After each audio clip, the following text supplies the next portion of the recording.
Before boarding, I suddenly noticed something strange. My flight number is 10:15, and today's date is the 15th of October. Even the departure time was 10:15 a.m.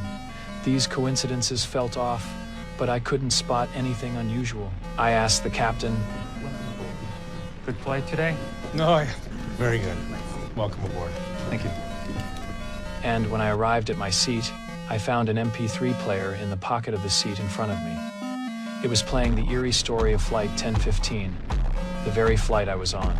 Curious, I put on the headphones, and the story said the flight attendants were doing the safety demonstration. The story mentioned that at 10:21, a bird would collide with the plane. And sure enough, at that moment, there was a loud bang. I quickly threw off the headphones, rushed to the restroom to calm myself. But after that, the flight remained steady, and other passengers didn't seem to notice anything wrong.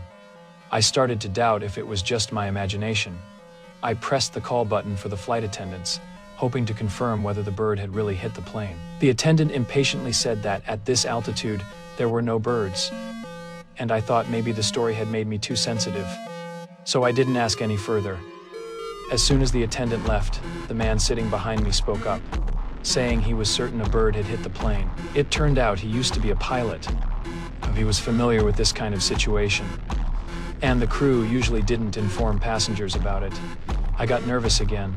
Then I heard the MP3 say that at 11:15, the plane would disappear from radar, and it was already 10:30.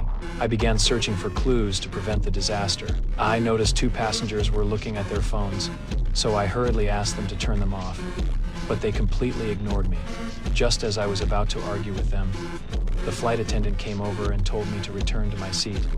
I had no choice but to sit back down and put the headphones on again. The MP3 said, "There are mafia members on this flight, and they might hijack the plane and eliminate witnesses." I stood up and looked around, and in the front of the cabin, there were two passengers who looked like mafia members. I went to the flight attendant, hoping to find an air marshal, but the attendant didn't know anything about air marshals.